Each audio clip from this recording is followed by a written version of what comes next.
The chandeliers cast a cold, sharp light across the Aurora Medical Gala, hitting every face as if the room expected a performance. 500 guests turned toward the stage, where my father stood, his white coat buttoned with the ease of a man who never questioned his authority. I sat at a back table, tucked between the catering staff and a tall plant. I stayed still the way I'd learned years ago when disappearing felt safer than speaking. "And now," my father announced, "let me introduce my family." My mother rose first, wrapped in burgundy silk. A polite wave, a modest smile. Then Leon stepped up, all effortless charm and confident posture, shaking hands like a man who believed the world applauded only for him. His wife Callie followed her dress, catching the light as she positioned herself for the photographers. "And somewhere back there," my father added, peering toward my corner, "is my daughter Marin. She does something with children, babysitting, I think." A few guests chuckled. He continued, "Not exactly a real career, but someone has to watch the little ones while the rest of us save lives." This time the laughter filled the ballroom. It hit harder than I expected, sharper around the edges. My hands stayed folded in my lap, but something settled tightly in my chest, a familiar pressure I had carried since childhood, now pressing against my ribs with new urgency. I could feel my pulse throbbing in my throat. My phone buzzed. Alicia, my banker at Sterling & Co. "Confirmation needed. 36M transfer ready, waiting for your authorization." $36 million. The mortgage that would fund my father's new rehabilitation wing. The project he had pushed for 3 years. A project that required my approval. I discovered the irregularities 6 weeks ago. The application had crossed my desk at Sterling & Co., and I had immediately recused myself from the formal review process. Protocol demanded that much. But curiosity, or perhaps something deeper, had pulled me back to the file during late nights when the office emptied. I had flagged the discrepancies through proper channels, requested a deeper audit, and waited. The audit confirmed every concern. Now, sitting in the back of my father's gala while he mocked my career to 500 of his closest admirers, I made a decision I had been circling for weeks. I typed 2 words, "cancel transfer." Then I slipped the phone back into my purse and looked at my father, still soaking in applause, while something inside me shifted, small but absolute. My name is Marin Hale. I am 32 years old. And until tonight, my family believed I was nothing more than a glorified babysitter with no direction and no future. They didn't know I had spent 8 years building early intervention centers from nothing. They didn't know national organizations relied on my assessments to determine which programs actually helped children. They had no idea their prized hospital expansion lived or died by my signature. They were about to learn. A memory rose without warning. I was 10, carrying home a trophy from the regional science fair. My project on early childhood development won first place. I had held that trophy with both arms, certain my father would finally see me. He barely glanced at it. "That's nice. Put it in your room," he said, turning back to Leon's football replay. I stood there long enough for the excitement to fade, then placed the trophy in my closet. It stayed there for years, hidden behind winter coats and forgotten boxes, a golden reminder of the day I understood that achievement meant nothing unless it came in a form my father recognized: medicine, prestige, status. Anything else was noise. So I pursued the work he dismissed. I studied early childhood education. I took 3 jobs to open a storefront intervention center in a rundown strip mall. I sold my car to cover the first month's rent. I spent nights building a curriculum on a used laptop. No one from my family attended the opening. Within a year, I had a wait list. Within 3, I had investors. Within 4, I was consulting for organizations responsible for billions in community funding. My assessments determined whether programs received support or were shut down. I learned how money flowed, how real results looked, and how to spot manipulation beneath pretty reports. I built all of it quietly, silently, without asking for permission or applause, and because my last name could jeopardize any decision involving my father's hospital, I kept that connection hidden. In those rooms, I wasn't Dr. Hale's daughter. I was the analyst who delivered accurate numbers every time. Tonight wasn't revenge. Tonight was accountability. The laughter from the crowd softened as the next speaker took the stage. My parents settled back into their chairs, unaware of the ground shifting beneath them. My brother whispered something to Callie that made her smile. My mother adjusted her necklace the way she always did when she wanted everything to look pleasant and controlled. They had no idea the foundation of their world had already cracked. My phone buzzed again. Alicia. Transfer canceled. Freeze request submitted. Standing by. The lights dimmed slightly as the next presenter walked forward, Evan Pierce from Sterling & Coming. He carried himself with the steady confidence of someone who understood the weight of his words. As he looked across the room, his eyes found mine. A small nod. Nothing theatrical, just acknowledgement that a line had been crossed and the truth was on its way. He stepped up to the microphone. I drew a slow breath and sat straighter in my chair, hidden at the back of the ballroom, yet more visible than I had ever been in my family's eyes. The life I had lived in silence was about to collide with the family who had never believed I could build anything at all. And I wasn't afraid. Not anymore. The chandeliers dimmed to a cooler shade, and the shift in the room felt immediate, like pressure dropping before a storm. Conversations quieted. Forks paused mid-air. My heartbeat was slow and deliberate, as if preparing for impact. On stage, Evan Pierce adjusted the microphone. He wasn't a dramatic man. He didn't raise his voice or try to command attention. He didn't need to. His presence carried the sort of calm authority people listen to without thinking. Behind me, a server bumped a tray, 2 glasses clinking together. The sound made my spine tighten. I wasn't afraid of what was coming, only of what it would open, what it would break, what it would force into the light. At the VIP table, my father leaned forward, still smiling, still believing the night revolved around him. Leon glanced at his phone again, tapping something quickly, probably confirming morning surgeries or replying to messages praising the Hale family. Callie checked her lipstick in a compact mirror. My mother kept her hands folded neatly in her lap, her attention fixed on the stage, as if she could sense something shifting. None of them knew the storm was already here. Evan cleared his throat. Before we continue with tonight's program, Sterling & Co. must address an urgent matter concerning one of our major partnerships. A low wave of murmurs moved through the ballroom. My father's smile tightened. He straightened in his seat, clearly expecting praise, another spotlight moment. Our commitment to responsible investment requires strict transparency, Evan continued. Earlier today, our committee identified significant discrepancies in the financial documentation submitted by Aurora Medical Hospital. The room stilled, a silence so tight it hummed. As a result, the $36 million mortgage for the new rehabilitation wing has been frozen pending further review. The sound that followed wasn't a gasp. It was hundreds of bodies shifting at once. Chair scraping, glasses rattling, someone dropped a fork. Conversations erupted in quick, sharp bursts. My father's entire expression collapsed, wiped clean in a single heartbeat. Leon's confident posture crumbled his eyes, darting frantically between the stage and the open file on Evan's podium. Callie quickly snapped her compact shut, her smile gone, replaced by a mask of confusion. Evan continued steadily. This freeze follows protocol for cases involving inconsistent or incomplete records. It is precautionary, not punitive. My father shot to his feet halfway, then sat back down as whispers spread like sparks jumping across dry grass. Then Evan said the words that split the night open. One more note. The discrepancies were flagged by one of our senior analysts, someone whose diligence prevented a potentially serious misuse of community funding. The breath left my lungs. This was not part of the plan.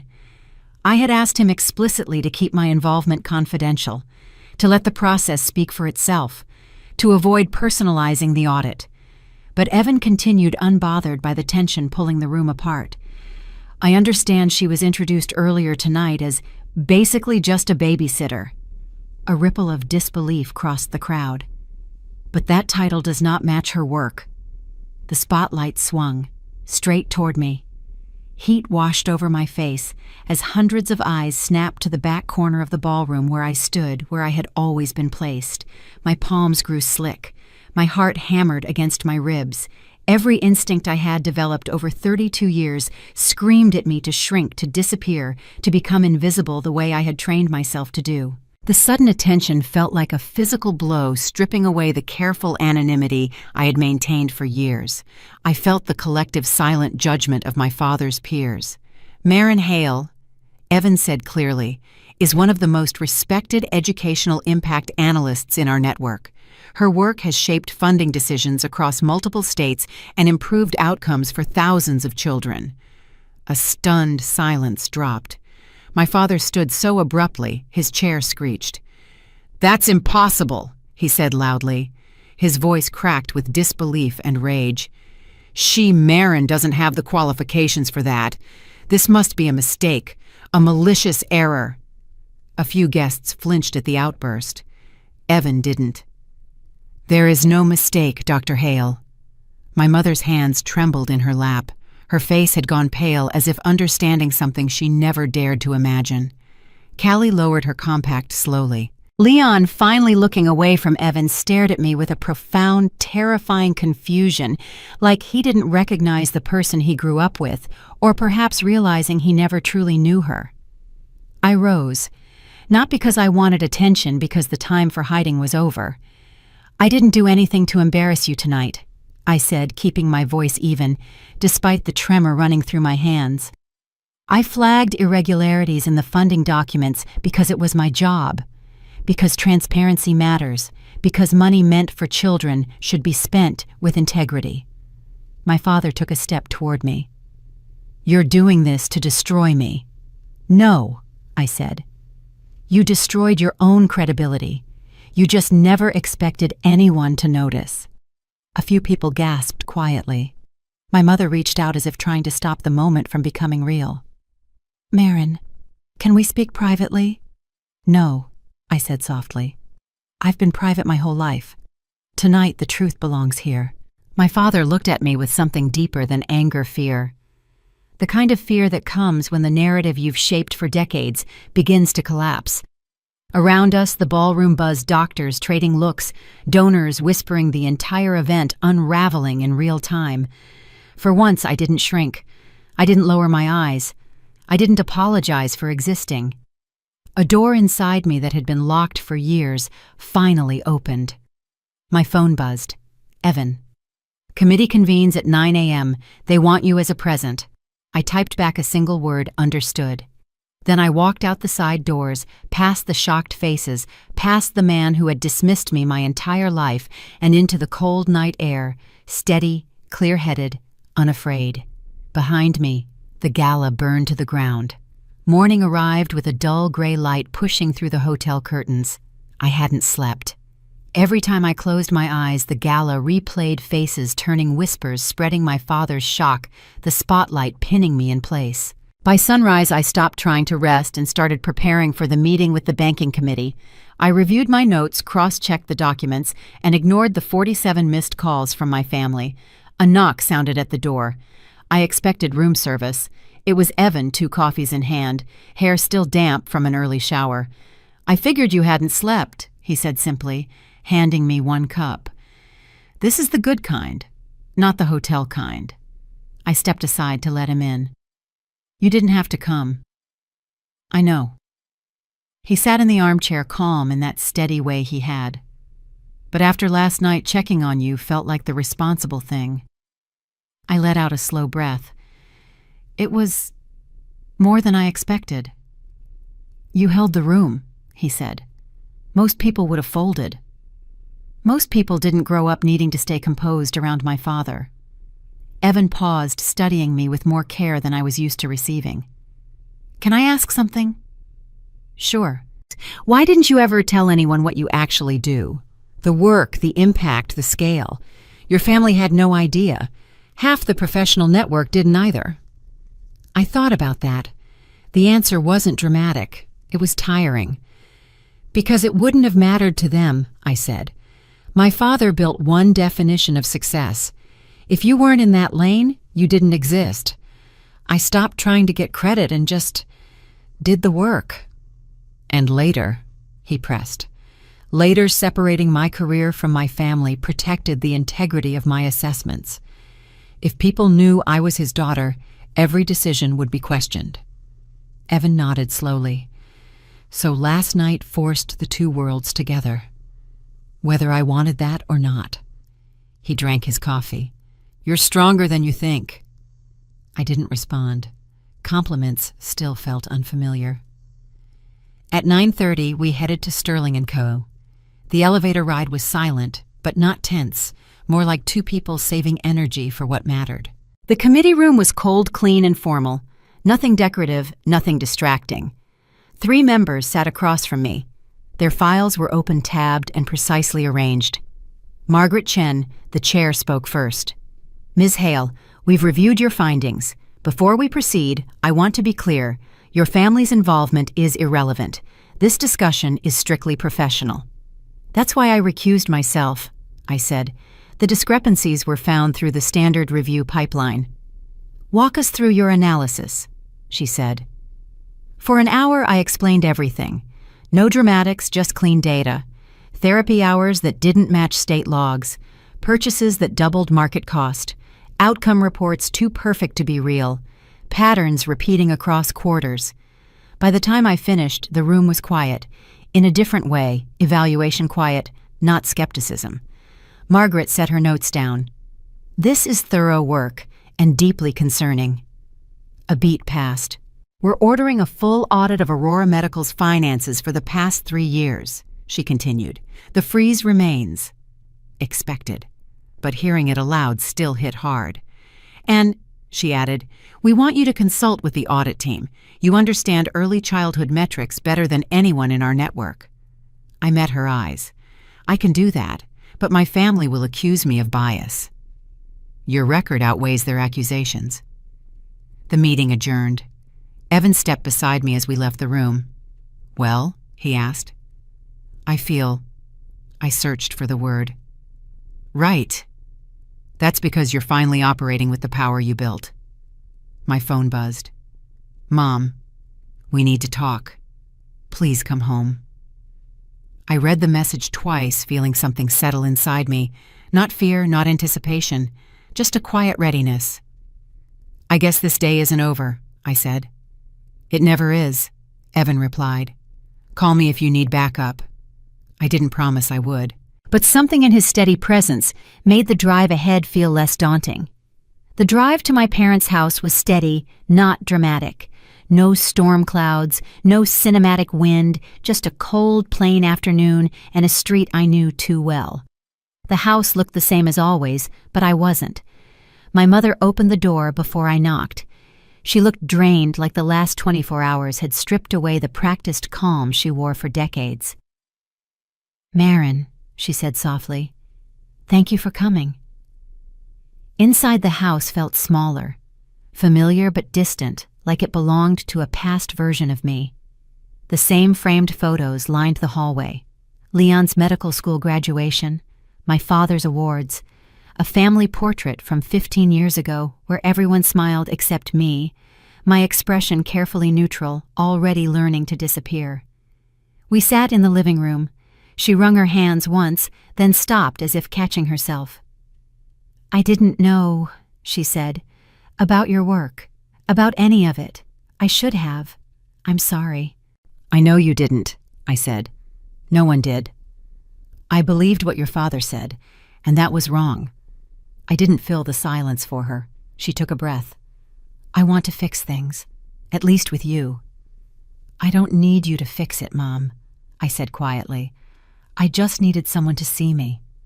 Her eyes filled not dramatically, but with the kind of quiet regret people don't perform. I see you now, she whispered. For the first time, I believed her.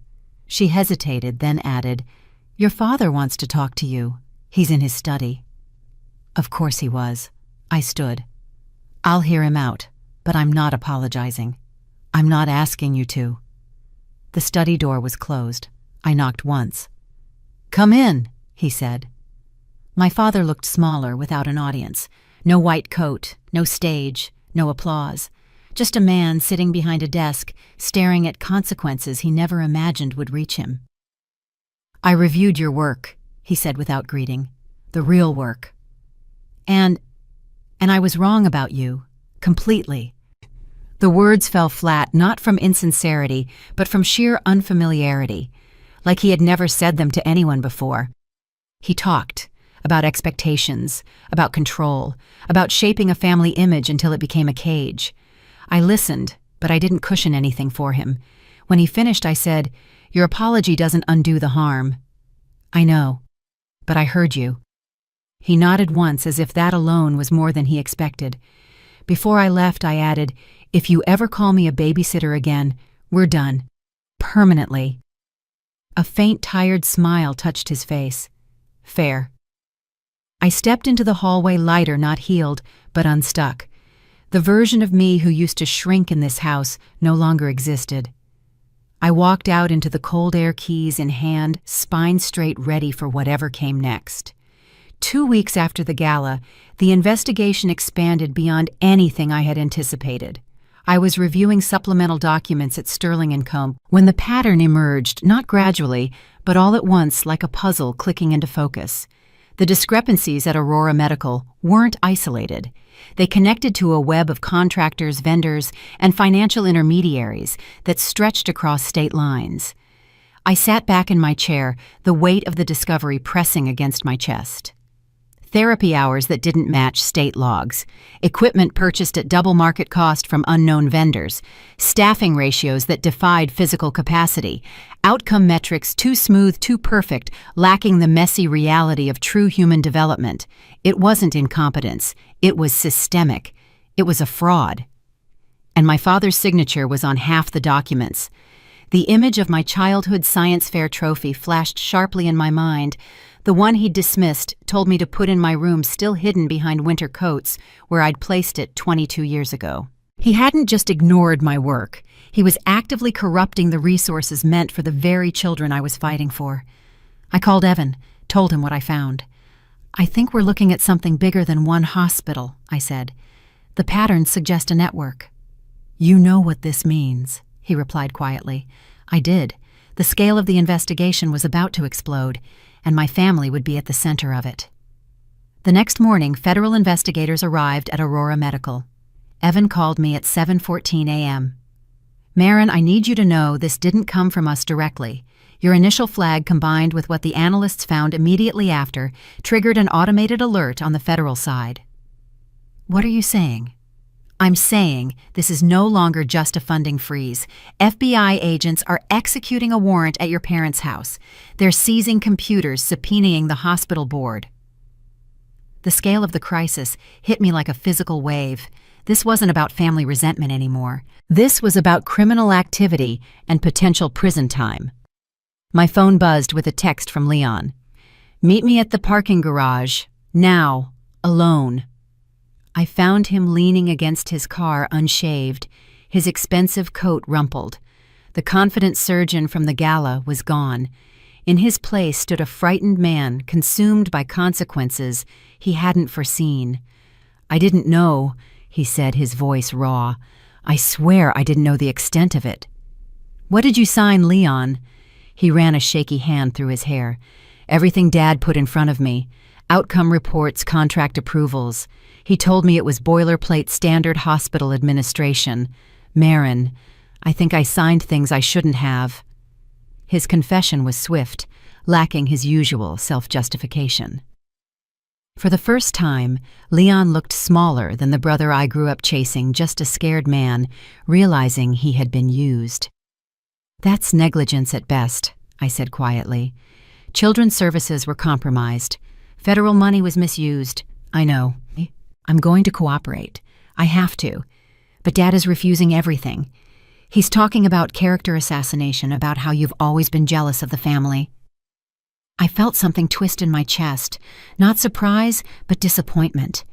Even now, facing federal charges, my father couldn't acknowledge the truth. A dark SUV pulled up to the curb. A compact woman with short gray hair stepped out flashing a badge. "Ms. Hale," she said, her eyes missing nothing. "I'm Sergeant Donovan, Financial Crimes Unit. We've obtained the analysis you submitted to Sterling & Co. We believe the scope of this investigation extends far beyond a single hospital." She paused, looking directly at me. We need you to come with us." The federal building was exactly as intimidating as it was designed to be, all gray stone and narrow windows, security checkpoints that required multiple forms of identification corridors that seemed to stretch toward infinity. I walked through its maze with Evan at my side, our footsteps echoing against floors that had witnessed countless investigations. Sergeant Donovan led us to a conference room deep within the building, where 2 other investigators waited alongside a court stenographer. "Thank you for coming, Ms. Hale." Donovan gestured to seats across from them. "I want to be clear that you are not a suspect in this investigation. You are here as a witness and potentially as an expert consultant." "I appreciate the clarification. We've reviewed your analysis of the Aurora medical documentation." She slid a thick folder across the table. "Your methodology is impressive.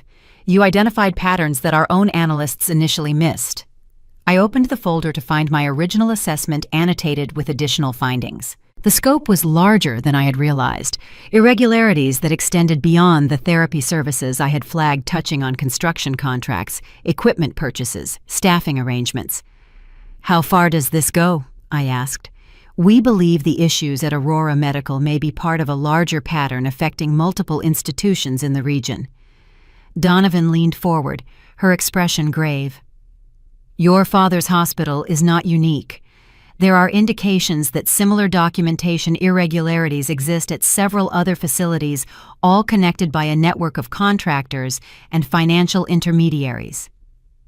The implications settled like a stone in my chest. This was not just about my family. This was about a system, a pattern, a web of compromised institutions. "What do you need from me?" "Your expertise in impact assessment. You understand how these programs are supposed to function, what legitimate outcomes look like, how funding should flow through the system. That knowledge is invaluable in distinguishing incompetence from deliberate fraud." For the next 3 hours, I walked the investigators through my methodology. I explained how early intervention programs were supposed to operate, what metrics indicated genuine progress versus manufactured results, how financial flows could be traced through legitimate channels versus obscured pathways. They asked detailed questions, took careful notes, occasionally conferred among themselves in technical shorthand. By the time we finished, I was exhausted in a way that went beyond physical fatigue. I had spent years building systems to help children, and now I was using that same expertise to expose people who had corrupted those systems for their own benefit.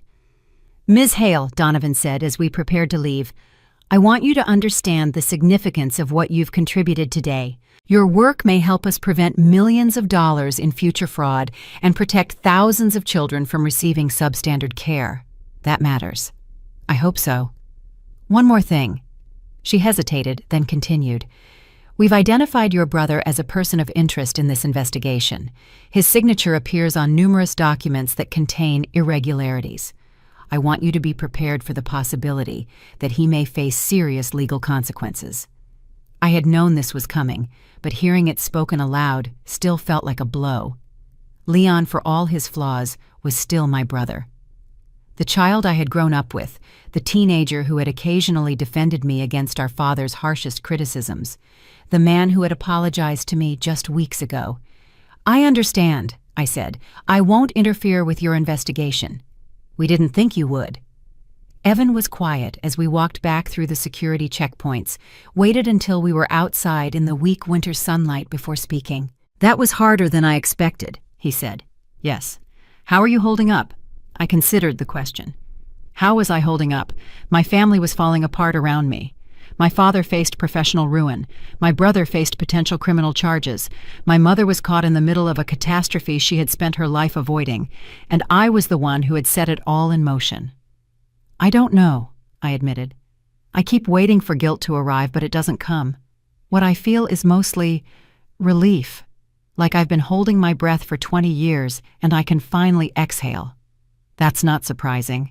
You've been carrying an enormous weight, the weight of being dismissed, overlooked, dismissed again. Setting that down is bound to feel liberating even when the circumstances are complicated." We walked in silence for a block, the city moving around us with its ordinary rhythms, people rushing to meetings, coffee cups in hand, lives unaffected by the drama unfolding in federal conference rooms. "What happens now?" I asked. Now the investigation proceeds. Now lawyers get involved. Now your family decides how to respond to the pressure. Evan paused. And now you decide what role you want to play going forward. What do you mean? You have options, Marin. You could step back from all of this, let the investigators do their work, let your family deal with the consequences on their own. You've already done more than anyone could expect. Or you could continue to be involved. Help us understand the scope of the problem. Assist in developing better oversight systems to prevent this from happening again. He looked at me directly. Your expertise is rare. If you wanted to, you could turn this crisis into an opportunity to reshape how community funding works in this entire region. The idea was both terrifying and exhilarating. I had spent my career building programs that helped children one family at a time, but what if I could influence the systems that determined how billions of dollars in community funding were allocated and monitored? What if I could prevent fraud before it happened, ensure that resources reached the communities that needed them most? I'll think about it, I said. Take your time, but know that whatever you decide, you have people in your corner. When I returned to my hotel room that evening, I found a message from my mother asking me to call. I hesitated, then dialed the number. Marin? Her voice sounded older than it had yesterday, worn thin by stress and sleeplessness. The investigators came to the house today. They had a warrant. I know. I'm sorry. They took boxes of documents. Your father's files, Leon's computers, financial records going back years. She paused, and I heard her take a shaky breath. They told us this might be federal, that there could be charges. Mom, I'm not calling to blame you. The interruption was firm, but not angry.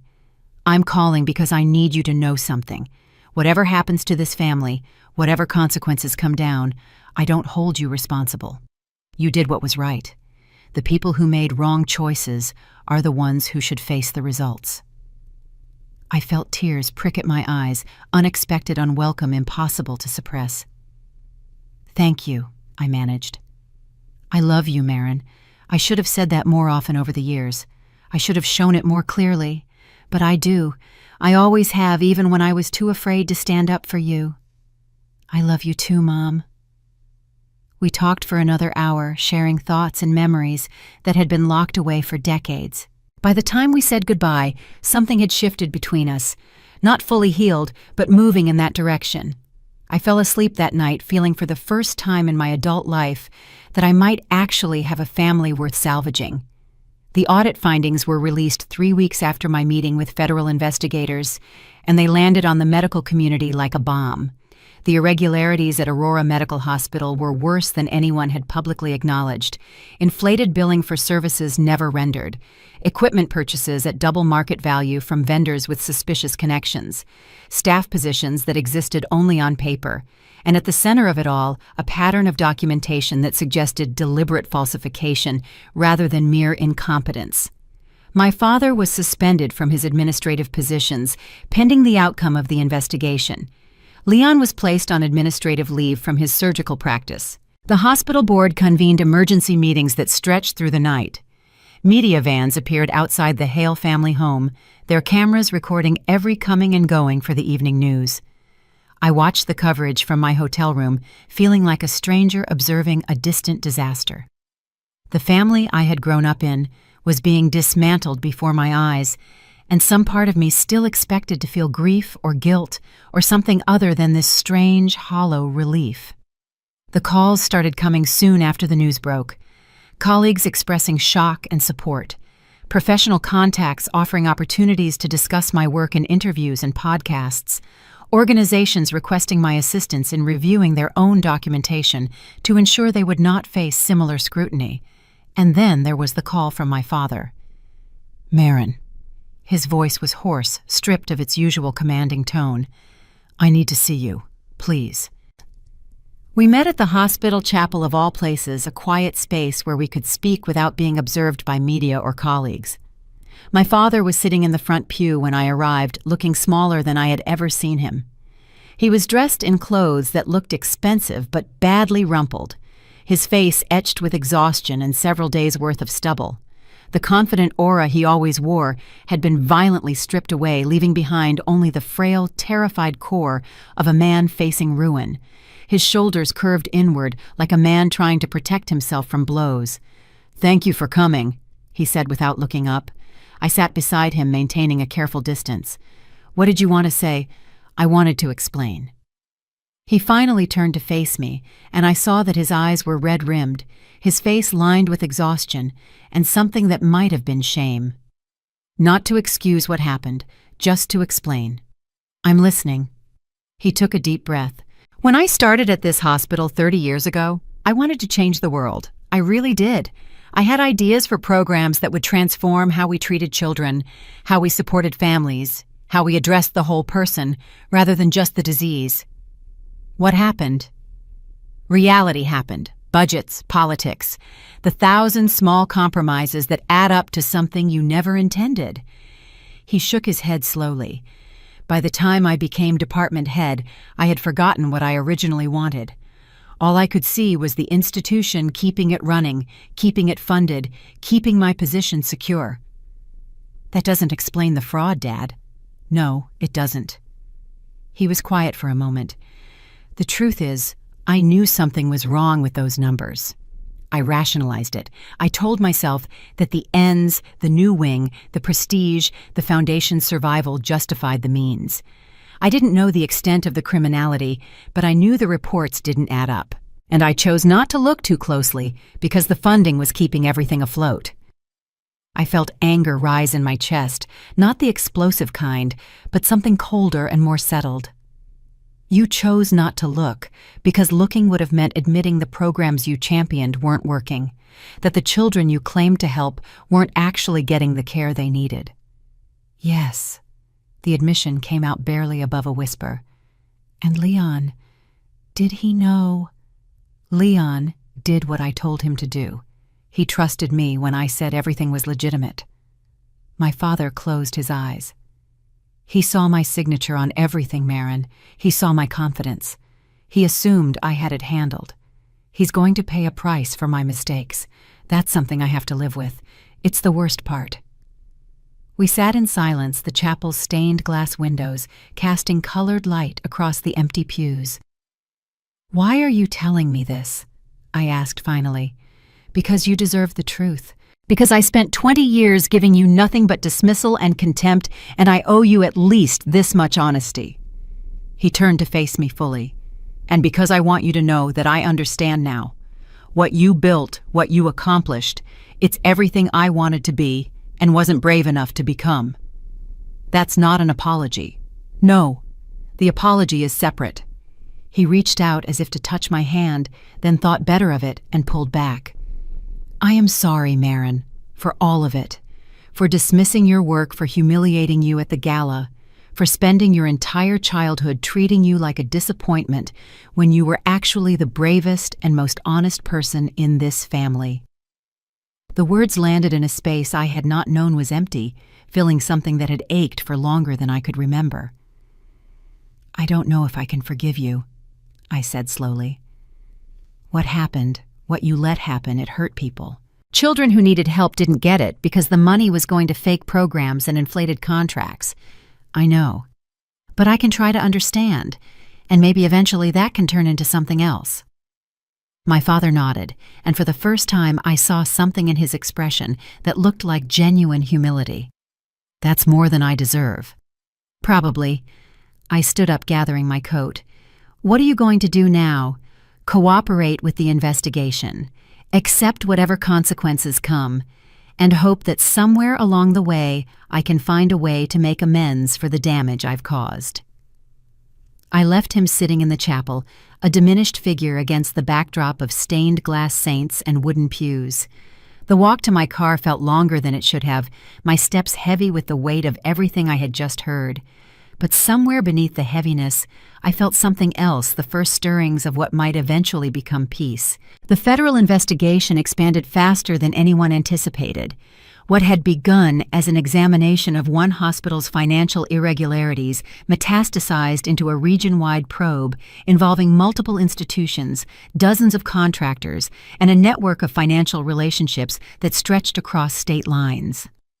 I found myself at the center of it all, not as a suspect, but as an expert witness, someone whose understanding of how these systems were supposed to function was invaluable in identifying how they had been corrupted. The documents I had preserved during my years of assessment work proved crucial.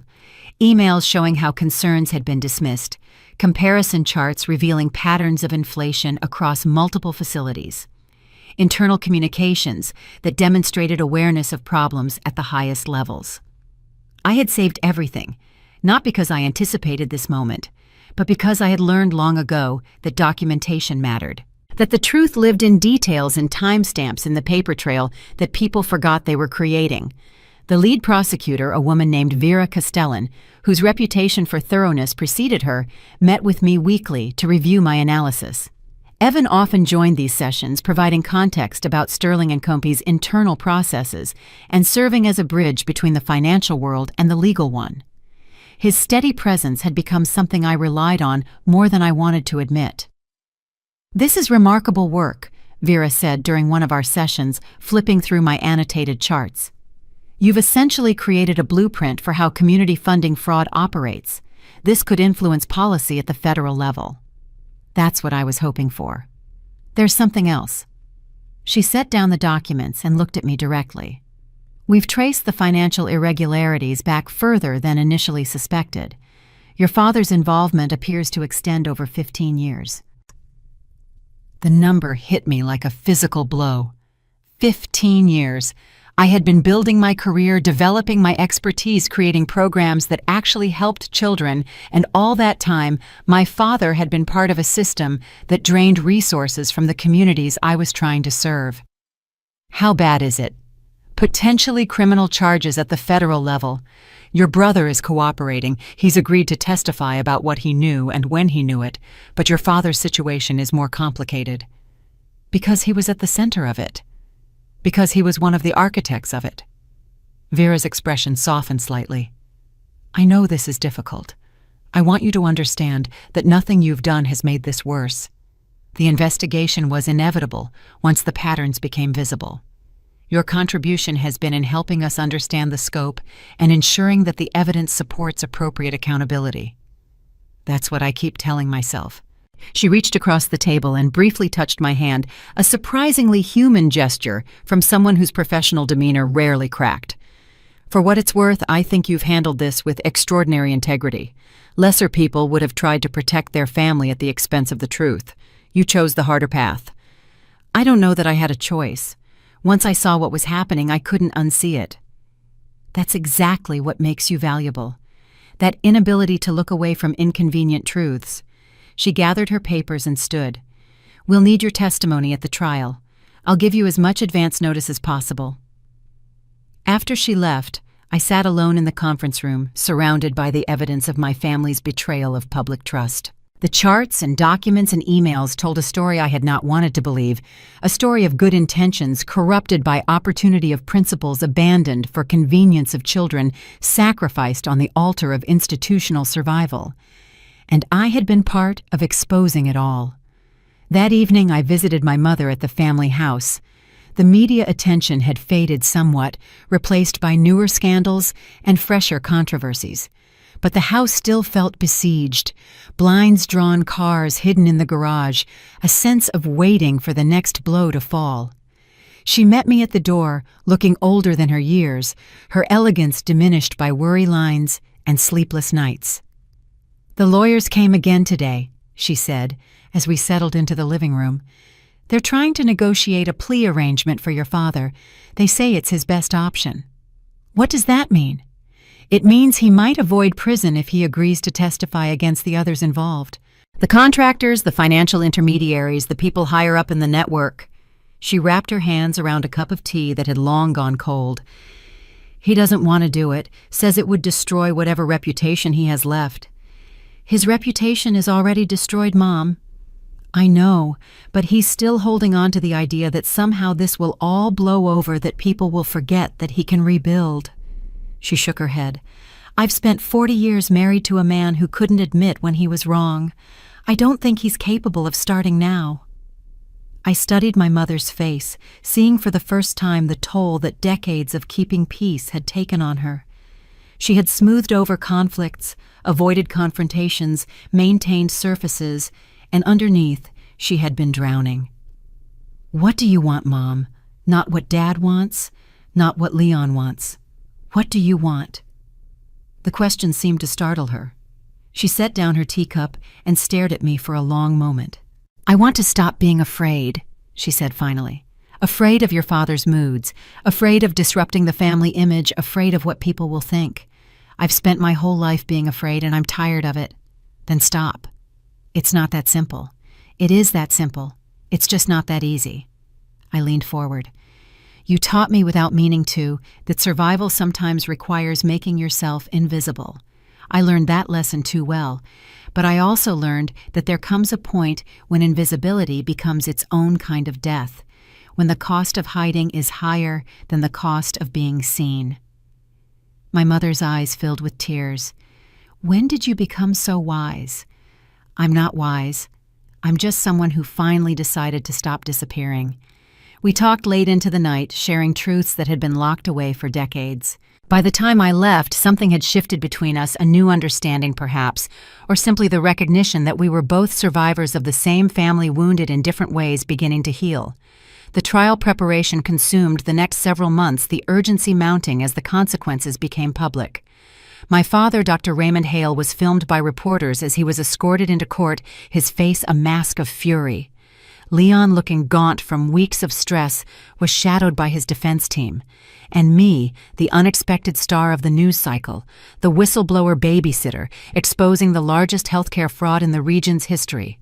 The constant public attention served as a sharp reminder of the cost of my integrity. The family dinner, orchestrated by my mother in a last desperate attempt at peace, was mercifully brief and brutal. You had a choice, Marin, my father accused, his voice tight with loathing. You could have saved this family. I felt the familiar urge to shrink, to apologize, to make myself small the way I had for 32 years. But the woman who had hidden in corners at Gala's no longer existed. You destroyed it long before I exposed it, I countered, standing to leave. I refused to be complicit in harming children. I walked out of that house knowing I was done with the illusion of family loyalty. My testimony took 3 days of grueling cross-examination. The defense attorneys tried to paint me as a resentful daughter seeking revenge, questioning my qualifications, and using my father's cruel remarks at the gala against me. They suggested I had fabricated evidence, manipulated data, acted out of spite rather than principle.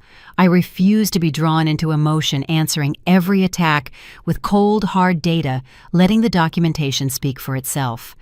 But on the second day, something unexpected happened. One of the defense attorneys produced a document I had never seen, an internal memo from Sterling and Combin, suggesting that my initial analysis had contained errors that had been corrected by other analysts before the final report was submitted. Isn't it true, the attorney pressed, that your original findings were flawed, that you made mistakes that others had to fix? My stomach dropped. I hadn't known about the corrections. The collaborative review process at Sterling & Co. meant that multiple analysts touched each report, refining and adjusting as they went. I had always assumed my work was solid, that I had caught everything. I took a breath. I don't know what corrections were made after my initial analysis, I admitted.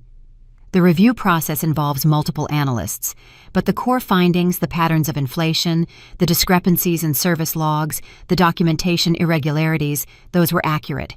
The corrections, if any, would have been refinements, not reversals. The attorney smiled, sensing blood in the water. So you admit you made mistakes? I admit that I'm human, that collaborative analysis improves accuracy, that the final report, the one that triggered this investigation, was the product of multiple experts, not just me. I met his eyes directly. But the fraud was real. The children who didn't receive services were real. The money that disappeared into fake contracts was real. Those facts haven't changed.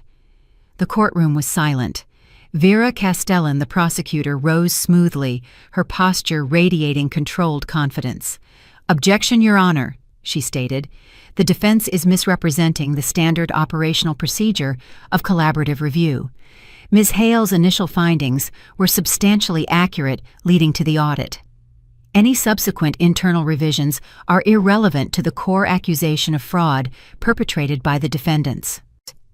The judge sustained the objection, but the seed of doubt had been planted in the jury's mind. As I stepped down for the afternoon break, Evan was waiting outside the courtroom doors. His face was a study in controlled fury. "That memo was a cheap shot," he muttered, steering me away from the milling reporters. "They're trying to discredit the source, Marin. That's all it is." That night, I sat alone in my hotel room, replaying the moment. For the first time since the gala, I felt doubt creeping in. Had I been arrogant? Had I assumed too much about my own accuracy? Had my personal feelings about my father colored my analysis in ways I hadn't recognized? Evan called at 10 p.m. "I heard about the memo," he said. "I pulled the records. The corrections were minor formatting issues, a few decimal points. Nothing that changed the substance of your findings." Why didn't I know about them? Because that's how the review process works. Everyone's work gets refined. It doesn't mean your analysis was wrong. It means it was part of a system designed to catch small errors before they become big ones. He paused. "Marin, you didn't make a mistake. You uncovered the truth. The defense is trying to distract from that." "I know. But for a moment in that courtroom, I wondered if they were right. If I had let my feelings about my father cloud my judgment." "Did you?" "I thought about it, really thought about it." "No. I recused myself from the formal review. I flagged the discrepancies through proper channels. I documented everything. If anything, I was harder on the evidence because it involved my family, not easier." "Then trust that. Trust the work you did. Trust the person you've become." The simplicity of his words cut through the doubt like a blade. "Thank you," I said quietly. "Get some sleep. Tomorrow's the last day of your testimony. After that, it's out of your hands." I hung up the phone and stared at the ceiling, feeling the weight of the past months pressing down on me. Tomorrow I would face the courtroom one more time. I would answer their questions, endure their attacks, and let the truth speak for itself. And then I would have to find a way to live with whatever came next. 3 weeks after my testimony concluded, Vera Castellan called with news that shattered whatever fragile equilibrium I had built. "We found something new," she said, her voice tight with controlled urgency. "Something buried deep in the acquisition documents for the Aurora medical expansion." "What kind of something?" "Shell companies, interlocking ownership structures, illegal kickbacks related to land acquisition for the rehabilitation wing, the very project you defunded." I felt the blood drain from my face. "How far does it go?" "This isn't just fraud anymore, Marin. This is racketeering. It implicates state-level officials, not just the hospital board. We're looking at a much bigger case." The implications were staggering. The web was far larger than I had ever imagined. "What does this mean for my father?" "It means the charges against him are likely to increase significantly. It also means that his cooperation, real cooperation, becomes more valuable." She paused. "And it means you may be called to testify again in a different proceeding at a higher level." I sat down heavily, my legs suddenly unable to support my weight. "I need to think," I said. "Take what time you need, but understand that this is moving fast. The investigators want to strike before anyone has a chance to destroy evidence or flee jurisdiction." After she hung up, I sat in silence for a long time, watching the shadows lengthen across my hotel room. The case I had helped build was metastasizing into something beyond my control. What had started as a funding discrepancy at a single hospital was now a federal racketeering investigation, with implications that reached into the highest levels of state government. And my family was at the center of it all. Evan arrived an hour later, having heard the news through his own channels. He didn't say anything at first, just sat beside me on the couch and waited. "I don't know what to do," I admitted finally. "Every time I think I've reached the bottom of this, there's another layer underneath." "That's how these things work," he said quietly. "Corruption doesn't exist in isolation. It creates networks, dependencies, shared interests. When you pull one thread, the whole tapestry starts to unravel. And my family is woven into that tapestry." "Yes, but you didn't weave them in. They made their own choices." "Did they?" "My father made choices. But Leon just trusted the wrong person. And my mother spent 40 years trying to hold everything together without ever understanding what she was holding." Evan was quiet for a moment. "You can't save them, Marin. You can only tell the truth and let the consequences fall where they fall." "I know." I took a deep breath. "I just wish the truth didn't cost so much." "It always costs something, but lies cost more. They just take longer to come due." I looked at him, really looked at him for the first time, seeing not just a colleague or an ally, but something more. Someone who had stood beside me through the worst months of my life without ever asking for anything in return. "Why are you still here?" I asked. "You could have walked away a long time ago. This isn't your fight." "Maybe not, but it's yours, and that's enough for me." The simplicity of his answer undid something in my chest, a knot I hadn't realized I'd been holding. For the first time in months, I felt tears slip down my cheeks. He didn't try to fix it. He just sat with me while I cried, his presence steady and undemanding, a reminder that even in the darkest moments, I wasn't alone. The expanded investigation moved with terrifying speed. Within 2 weeks, federal agents had executed warrants at 3 state agencies, 2 contracting firms, and the offices of a state senator whose campaign had received significant donations from entities connected to the Aurora Medical Network. The news coverage was relentless each day, bringing new revelations that pushed my family's role further into the spotlight. My father finally agreed to cooperate not out of conscience, but out of survival. His lawyers convinced him that testifying against the larger network was his only chance to avoid decades in federal prison. The plea arrangement they negotiated would still result in prison time, but far less than he would have faced at trial. Leon's cooperation had already been established, and his lesser role in the scheme meant he faced only probation and community service. His medical license was suspended pending review, but there was a path back to practice if he completed the required remediation. My mother filed for divorce. The news reached me through Leon, who called late one evening with a voice that sounded hollowed out by exhaustion. "She's leaving him," he said. "Filed the papers this morning. Said she's tired of protecting a man who never protected her." I didn't know what to say. Part of me was proud of her, proud that she had finally found the courage to put herself first. Another part grieved for the family we might have been if only the people in it had been different. "How is she?" Scared, relieved, both at once. He paused. "She asked about you. Wanted to know if you'd come see her." "I will." "Marin," he hesitated. "I'm sorry. For everything. For not seeing what Dad was doing. For not standing up for you when we were kids. For all of it." "I know, Leon. Does knowing make it better? Not yet, but maybe someday it will." I visited my mother the following weekend. The house was being prepared for sale, too large, too expensive, too full of memories she no longer wanted to carry. She was staying in a small apartment near the university, a space that felt nothing like the elegant home she had maintained for 40 years. "I should have done this decades ago," she said as we sat together on her modest couch. "But I was afraid of being alone, afraid of what people would think, afraid of losing the life I had built, even if that life was built on sand." "What changed?" "You did."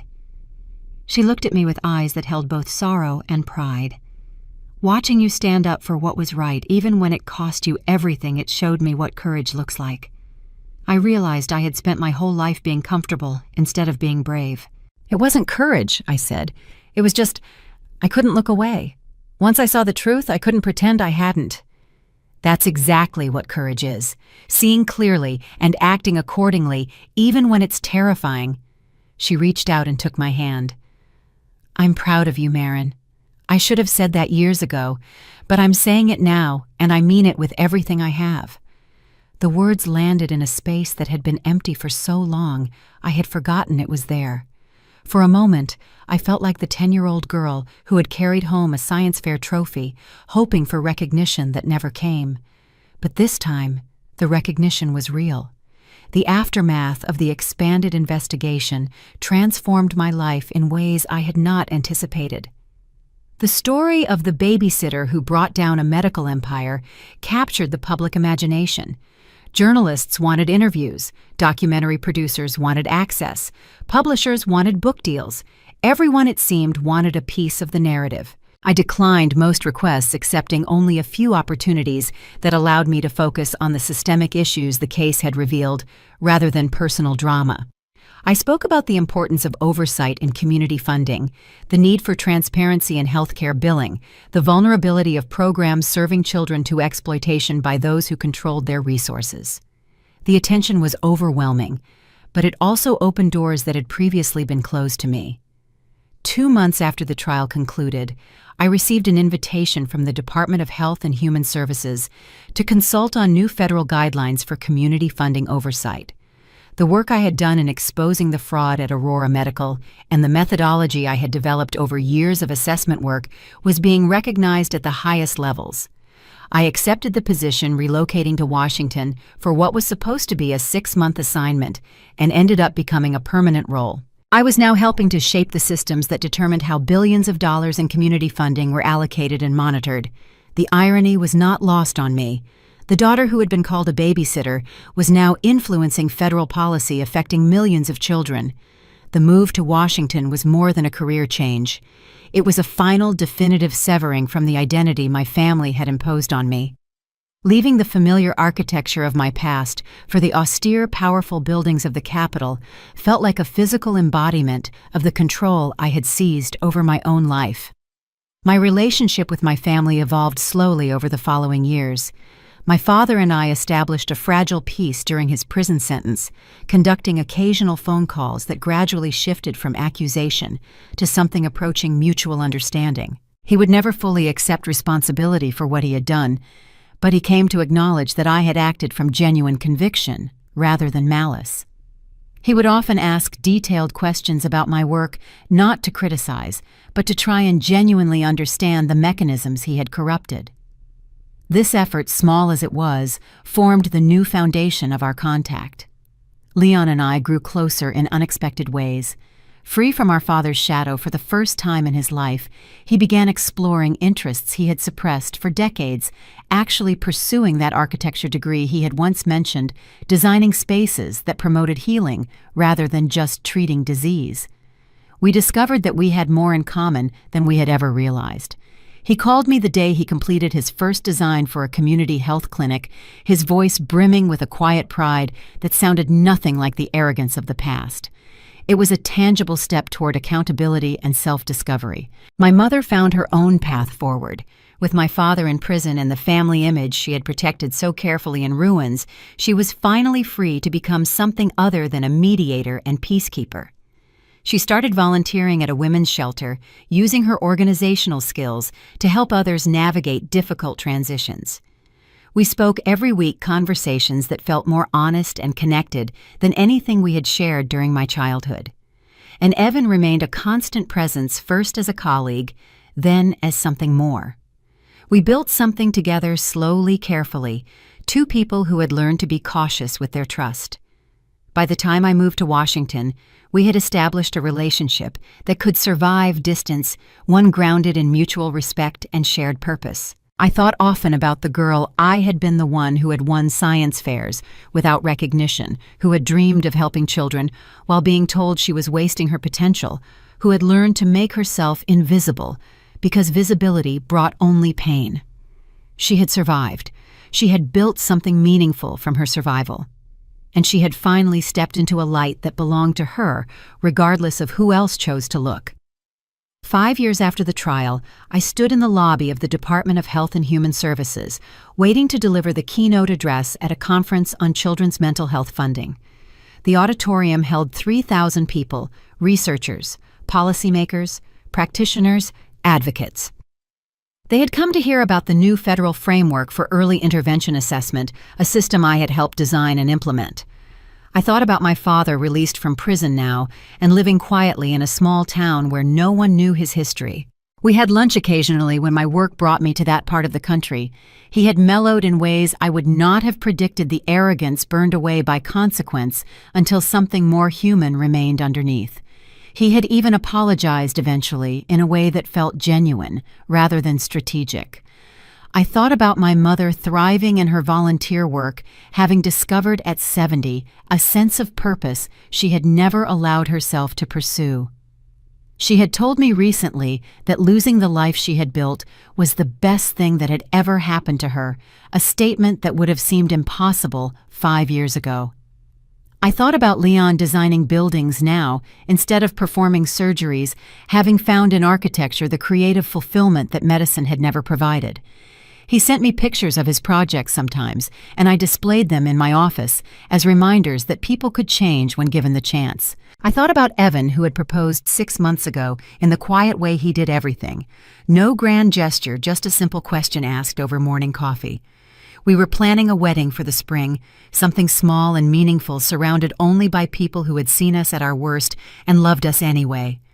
And I thought about the children, all the children whose lives had been touched by the work I had dedicated myself to, the ones whose emotional development had been supported by evidence-based programs, the ones whose families had received resources that actually reached them rather than disappearing into fraudulent billing systems, the ones who would grow up with better tools for navigating a complicated world because someone had believed their well-being was worth measuring and protecting. That morning before leaving the hotel, I had opened the small box I carried with me to every major speaking engagement. Inside, tarnished but intact, sat the science fair trophy I had won at age 10, the one my father had dismissed, the one I had hidden in my closet for 22 years. I had retrieved it from my childhood bedroom during my mother's move, finding it exactly where I had left it buried beneath winter coats and forgotten boxes. Now I carried it as a reminder. Not of the dismissal, but of the woman who had grown strong enough to stand in the light. The conference organizer appeared at my elbow. "Dr. Hale, they're ready for you." I walked to the stage, climbed the steps, and looked out at the sea of faces waiting to hear what I had to say. "Good morning," I began. 5 years ago, I was introduced at a medical gala as nothing more than a babysitter. My father stood on a stage much like this one and told 500 people that I had no real career, no real accomplishments, nothing worth mentioning. A murmur rippled through the audience, those who knew the story, recognizing the reference, those who did not, leaning forward with curiosity. That moment changed my life. Not because of the humiliation, I had experienced plenty of that before, but because it forced me to ask a question I had been avoiding. Was I going to spend the rest of my life accepting other people's definitions of my value? Or was I going to step into the light and show them who I really was? I paused, letting the question settle into silence. I chose to step into the light, and what I found there was more complicated than I expected. I found fraud and corruption at institutions I had once respected. I found family members who had participated in systems that harmed the children I had dedicated my career to protecting. I found consequences that rippled outward in ways I could not control or predict. But I also found something else. I found colleagues who believed in the work. I found systems that could be reformed when the right pressure was applied. I found thousands of people across this country who cared as deeply as I did about making sure that children received the support they deserved. I looked out at the audience, the researchers who would publish findings that shaped policy, the administrators who would implement programs that touched lives, the advocates who would fight for funding that might otherwise disappear. "The work we do matters," I said. "Every assessment that ensures resources reach the communities that need them.